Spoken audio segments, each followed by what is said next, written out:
Ever get that feeling like you just want to dive deep into something really interesting, like get to the heart of it without having to wade through tons of stuff? Yeah, absolutely. Well, that's what we're all about here, right? And today we're going to take a deep dive into the world of Bob Camblin. Ah, Bob Camblin. He's a fascinating figure. From what I've gathered from our sources, he's widely recognized, but still kind of an enigma. Yeah, you hit the nail on the head there.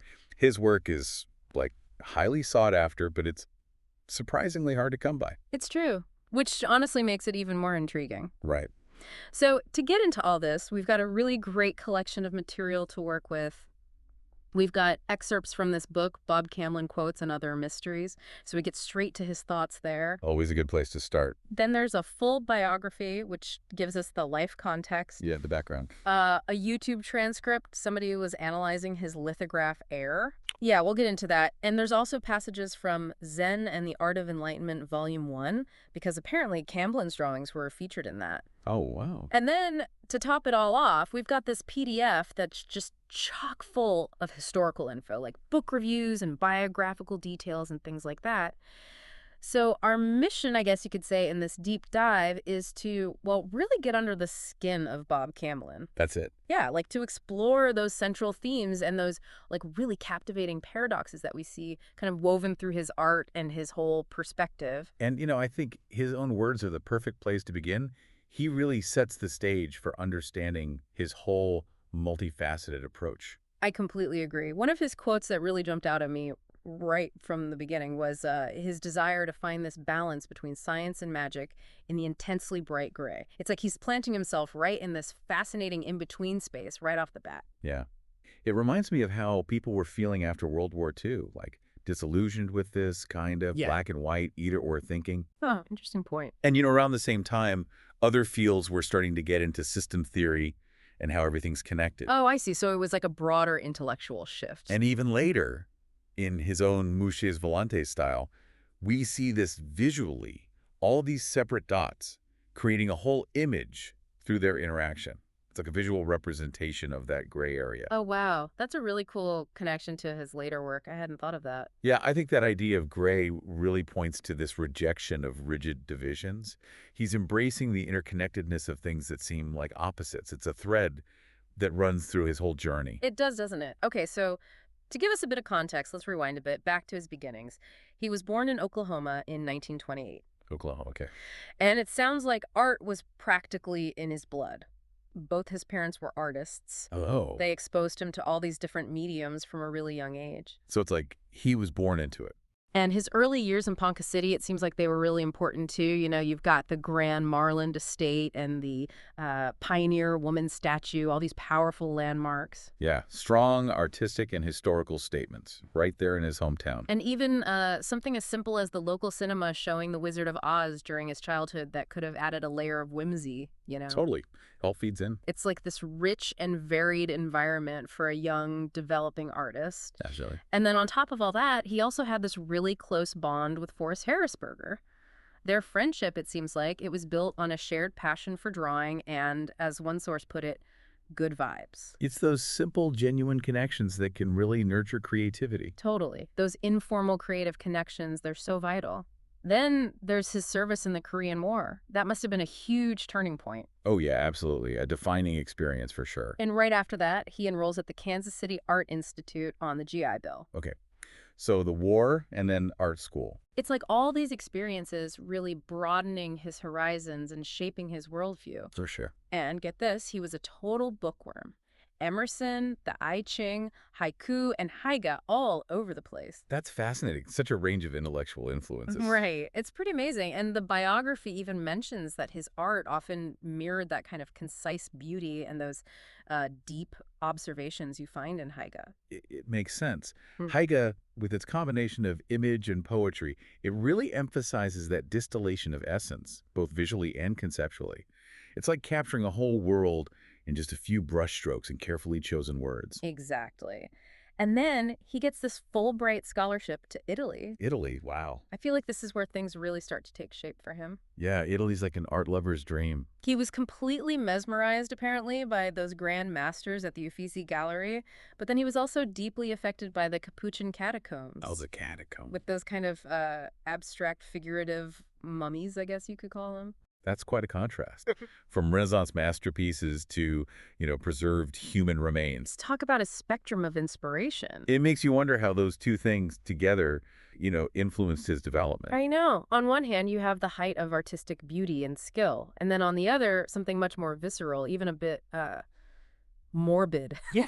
It's like the Renaissance masters, they offered him this deep dive into form and technique. The foundation, the building blocks. But then those preserved figures, they probably gave him this whole other perspective on mortality, on the human form stripped bare. And the biography specifically points to Botticelli's birth of Venus and Primavera as being like key inspirations. It even draws a connection to KPFT radio and hidden imagery in his later work. Oh. Right? It's like he's layering meaning. He's weaving all these seemingly different influences together in his work. It's pretty incredible how it all comes together. Oklahoma, the war, Eastern philosophy, Italian art, all of it contributes to his artistic DNA. It's a fascinating mix. And then, after all that, he goes into teaching before, as we all know, becoming this nomadic artist in 1976. That's a huge shift. What do you think that says about him? I think it speaks volumes about how dedicated he was to his art. Yeah. Like he was willing to leave behind conventional life to pursue his vision. Exactly. It's like he needed that freedom, that independence to really explore and create. For sure. So we've got this rich background now, right? Yeah. What do you say we dive into some of the key themes and ideas that we see in his quotes? Okay, let's do it. One that keeps popping up is this idea of impermanence. Like in that quote, fortunately, some things remain forever, or another 10 years, perhaps. It's so witty and, well, so human, It is. It's like he's acknowledging that we all want things to last forever, but he's also kind of gently reminding us that nothing really does. Yeah, there's a touch of irony there, but it's not cynical. No, not at all. Then there's that line. 3 cottonwood trees. Dense cluster of new branches. Now them gone. Look. It's like you only really notice something, its significance, when it's already changed or gone. It's poignant. It reminds me of that saying, you don't know what you've got till it's gone. Exactly. It emphasizes how important it is to be present, to really appreciate what we have while we have it. I like that. And then there's this one about perception, how it shapes our reality. He says, look into the atom, you get what you need. Look into magic, and you get what you need. Philosophy and art are in both.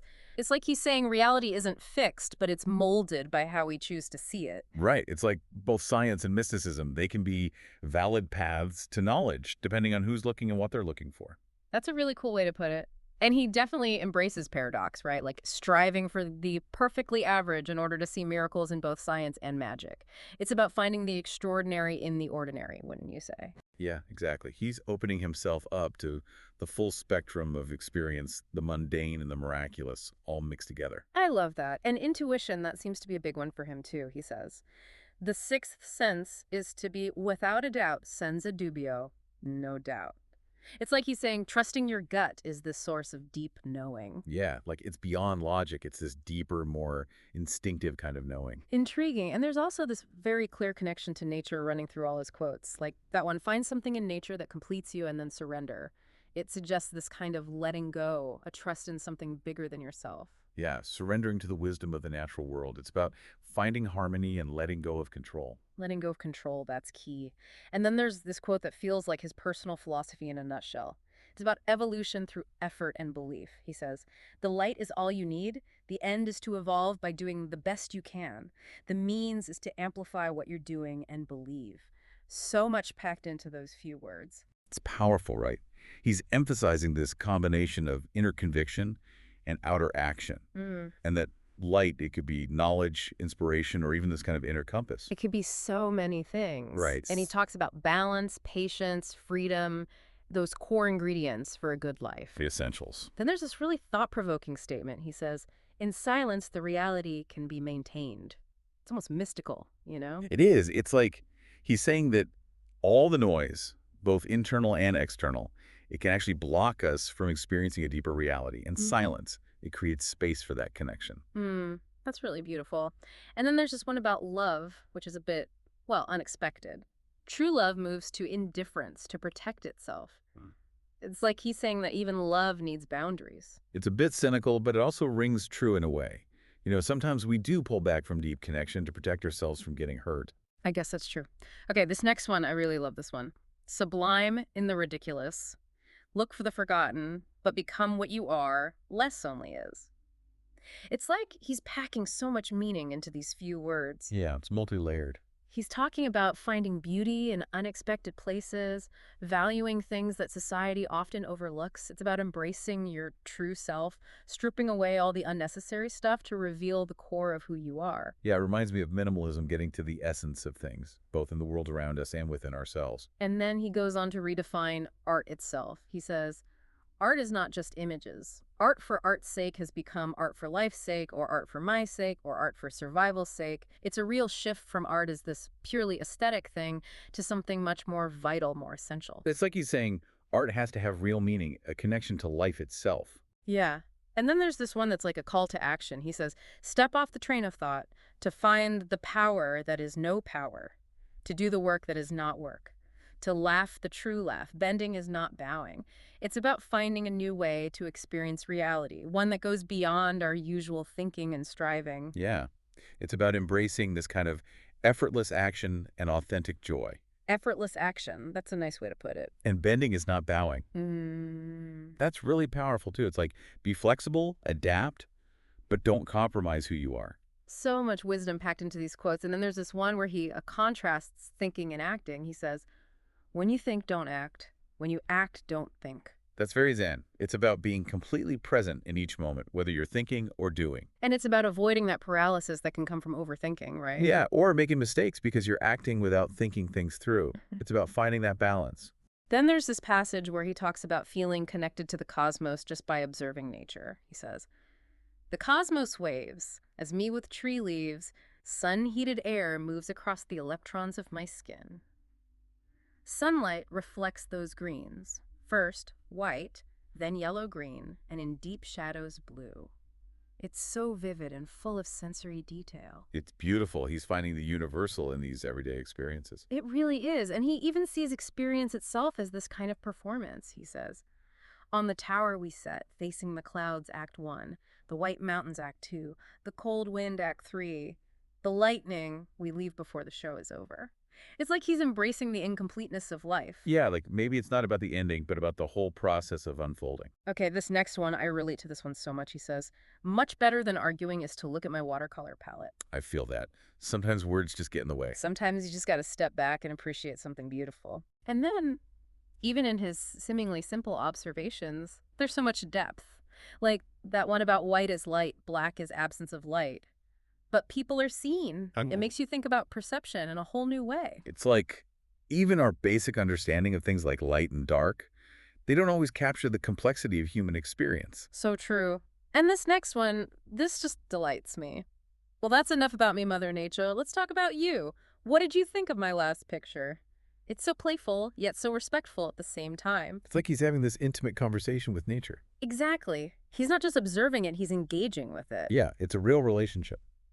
Okay, and then there's this insightful observation about argument and communication. He says, if you argue or if you agree, you may learn, but you do not communicate.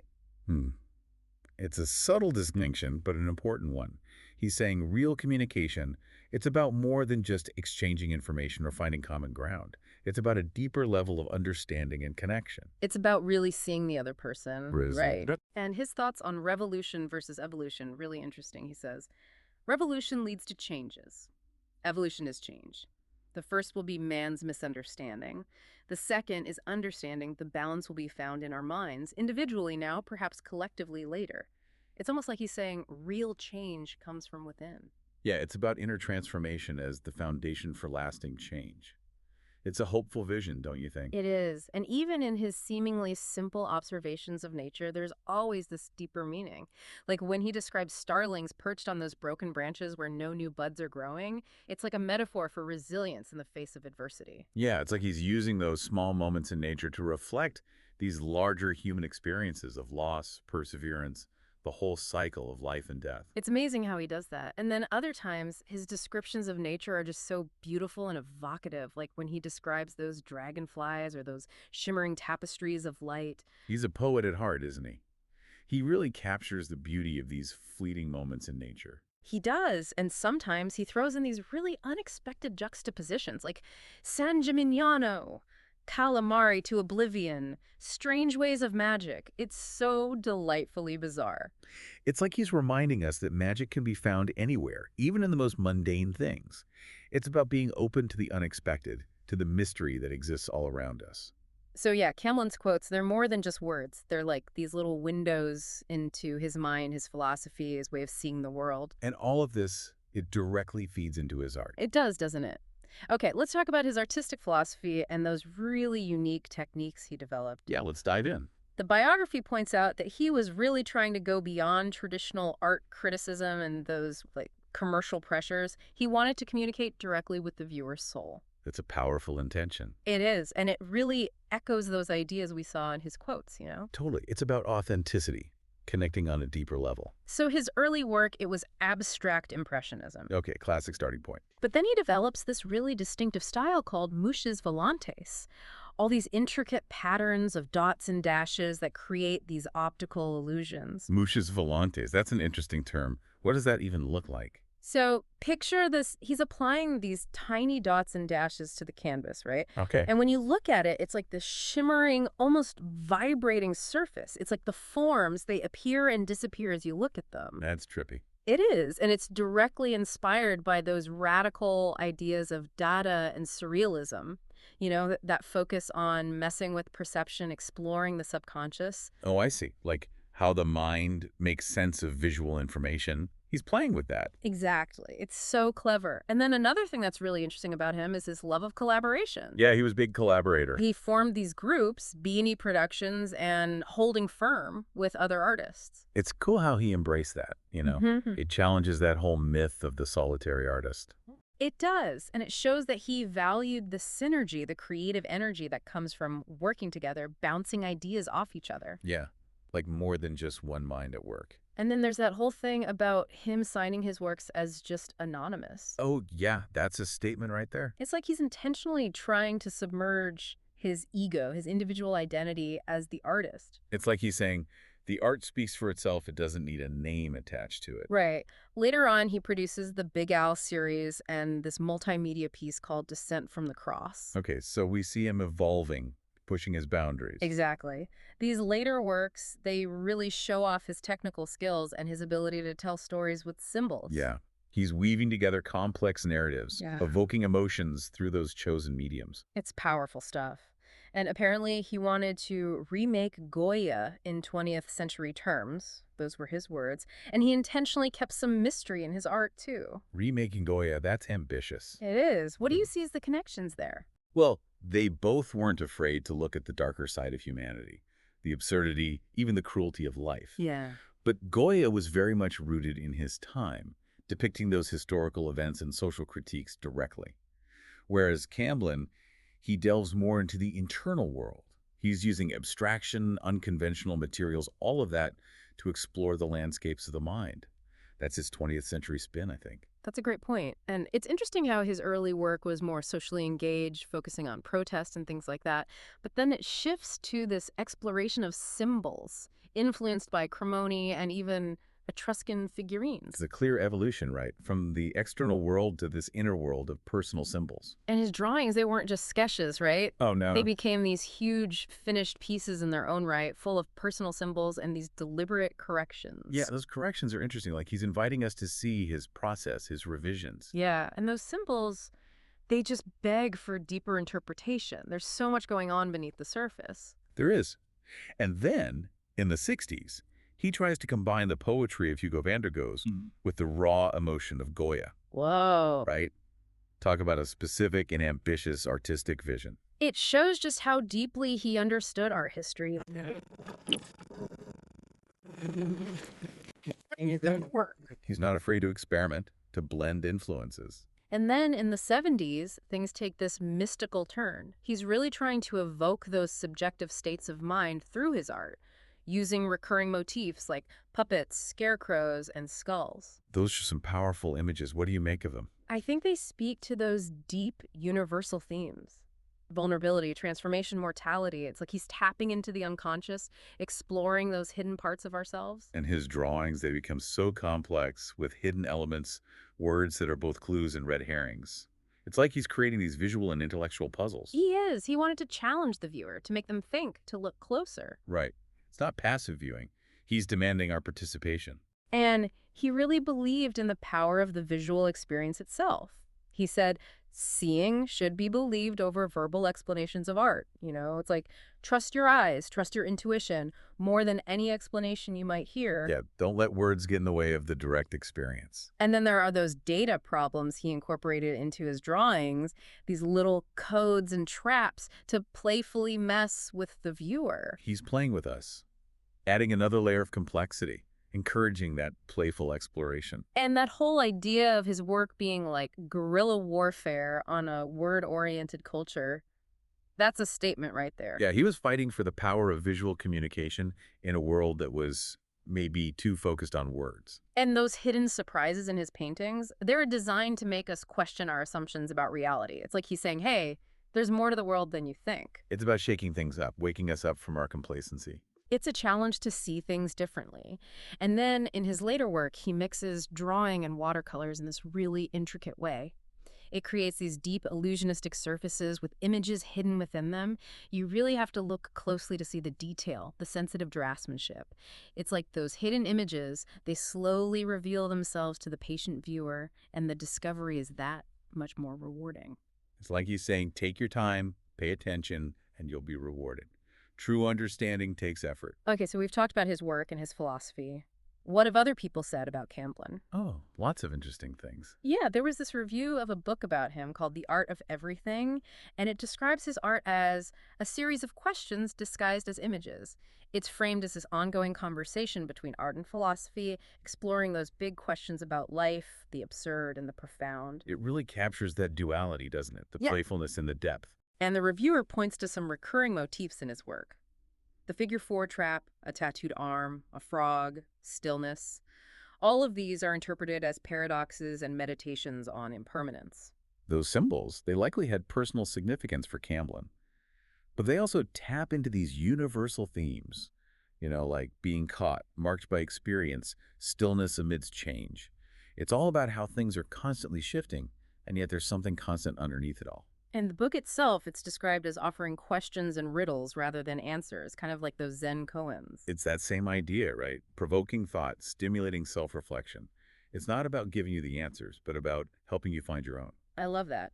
There is this foreword in Zen and the Art of Enlightenment that makes this really fascinating connection. It links the evolution of Western art movements, like from realism to abstract expressionism to the core principles of Zen and the I Ching. Okay, so tying his work into those broader intellectual and philosophical currents. Yeah, it's like as art became more abstract, more focused on the inner world, it was also reflecting a growing interest in those Eastern concepts of intuition, interconnectedness, those cyclical rhythms of life. So he's part of this bigger cultural shift, this convergence of Eastern thought and Western artistic expression. He is.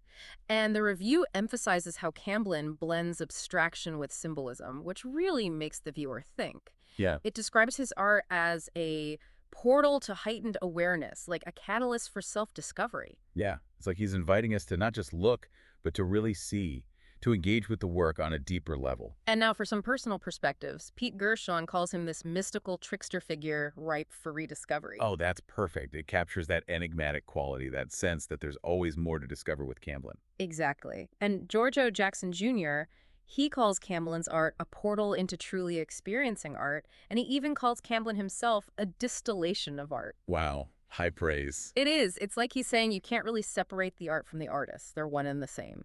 And it speaks to the power of the encounter with his work. Like it shifts something in you, changes how you see art. Absolutely.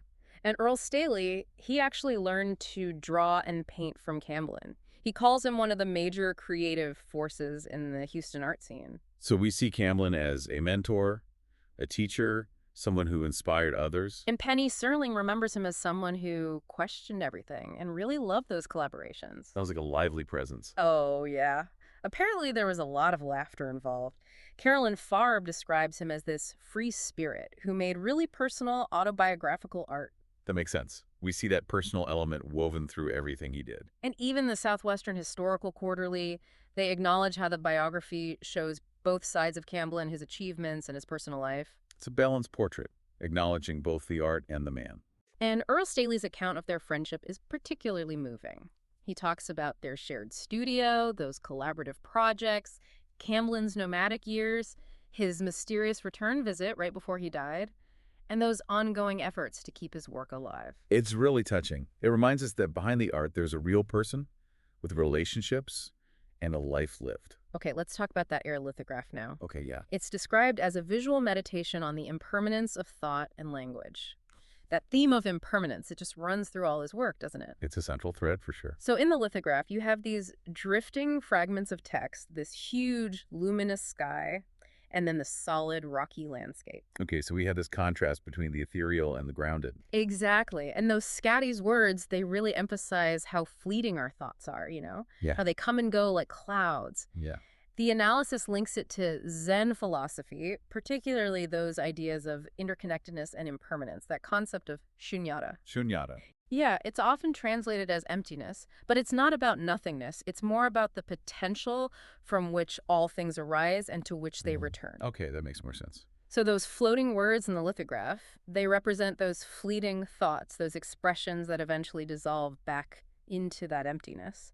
And then the way the horizon blends with the sky, that represents the idea of non-duality, the interconnectedness of everything. So it's like a visual representation of these core Zen principles. Exactly. And then the analysis brings in the I Ching, specifically hexagram 59, dispersion, Huan. Okay, what's that about? It's about breaking down barriers, releasing stagnant energy, and you see that visually in the lithograph with those unbound words just floating freely. Oh, yeah. It's like that release allows for a freer flow of insight, a greater harmony between heaven and earth. And it goes even further. It connects the lithograph to Lao Tzu's Tao Te Ching. The Tao Te Ching, interesting. It views the Tao as this inexhaustible bellows where meaning arises from the spaces between words, from that emptiness. It's like the void isn't empty. It's full of potential. Exactly. And that's beautifully represented by the vast sky in the lithograph. It's all coming together. The interpretation of air, in the end, it suggests that the lithograph is like this invitation to live lightly, to embrace emptiness, to let go of that need for fixed meanings. And it's worth mentioning that air was part of a larger set with fire, earth,